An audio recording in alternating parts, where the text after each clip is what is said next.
simplify the complex fraction. We can use the same method as in the last video for the complex fractions, which is to simplify complex fraction, we want to turn into one fraction on the top divided by one fraction on the bottom. And then from there, we're going to turn the division of the two into a multiply by the reciprocal, factor, and cancel. So first thing we need to make one fraction on top, which means we need to know the LCD of the top. The LCD is z plus 9 times z minus 1.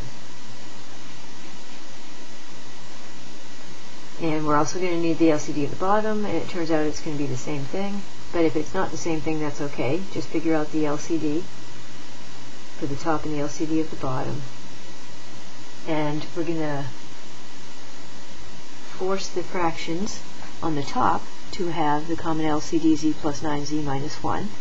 And we're going to make just one fraction on top. So this first one here has a z plus 9 denominator. It needs a z take away 1. So that means we're going to multiply z minus 1 top and bottom. The next one here already has z minus 1. It needs the z plus 9. And that's okay to multiply in the bottom as long as we also multiply it onto the top. And on the bottom, same idea. We have a z plus 9, z minus 1 common denominator. The first one has z minus 1. It needs z plus 9, so we do it top and bottom. The second one has the plus 9. It needs the z take away 1, so we multiply it in top and bottom.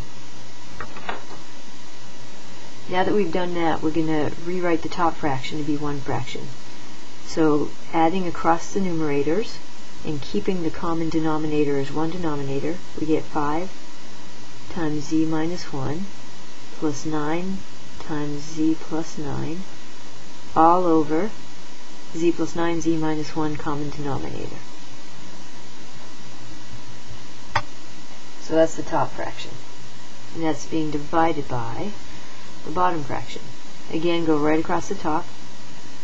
6z plus 9, take away 3z minus 1, all over common denominator, z plus 9, z minus 1. Now at this point, if you see that you're going to be able to cancel the two denominators out because they're the same, that's fine, go ahead and do it. If you don't see why that's going to happen, then don't do it. You'll be able to do some canceling later when it makes more sense to you. Alright, so now we have one fraction over one fraction. So as soon as we do that, we're going to use the idea that the fraction bar really means that we're dividing the two fractions. We're doing the top divided by the bottom.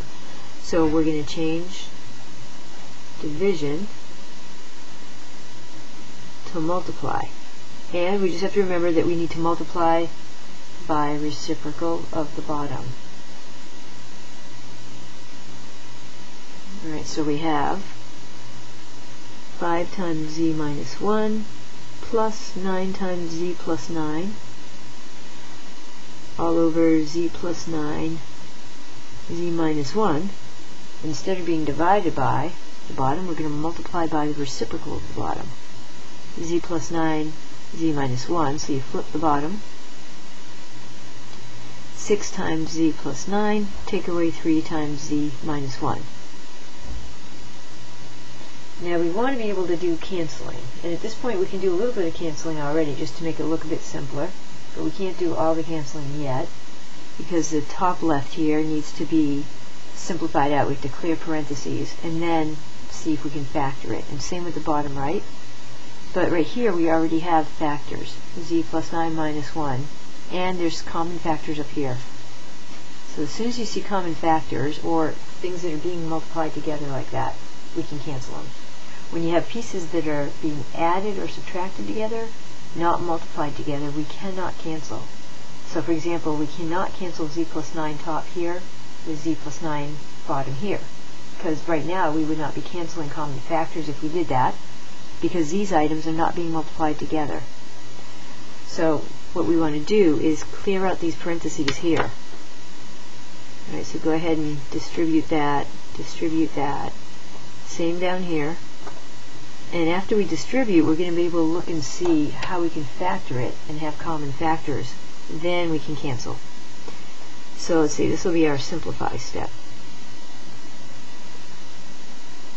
And some problems like this you need to do a simplify step, some problems you don't. It just depends on what type of problem you're given. Alright, so clearing parentheses on the top gives us this one here. And then what we have for a denominator is, and there's just a 1 left here because we canceled it out, and a 1 down here. So already I'm using the idea that multiplying fractions, you multiply right across the top. So we'd have this top times 1. And multiply all the way across the bottom for the denominator. So it would be 1 times this stuff right here, which I'm going to distribute. 6z plus 54 minus 3z plus 3. So we clear parentheses. Now we want to combine like terms. 5z and 9z gives us 14z. And minus 5 plus 81 is plus 76. And that's going to be divided by 6z minus 3z is 3z. 54 and 3 is 57. Now we can try to factor and cancel. So let's see first of all if anything factors. We could take a 2 out of the top there, a GCF, and that would leave us with 7z plus 38. And we can take a 3 common factor out of here. We're left with z plus 19. And it doesn't look like anything as far as common factors will cancel out. 2 and 3, we can't cancel the z's because we'd be reaching within something that's being added to something else. Therefore, it's not a common factor. Factors are always multiplied together. So that means we're done. So we're going to leave the answer here. Or if you see right away that nothing's going to cancel out, you can leave the answer here too. Either one of those is okay.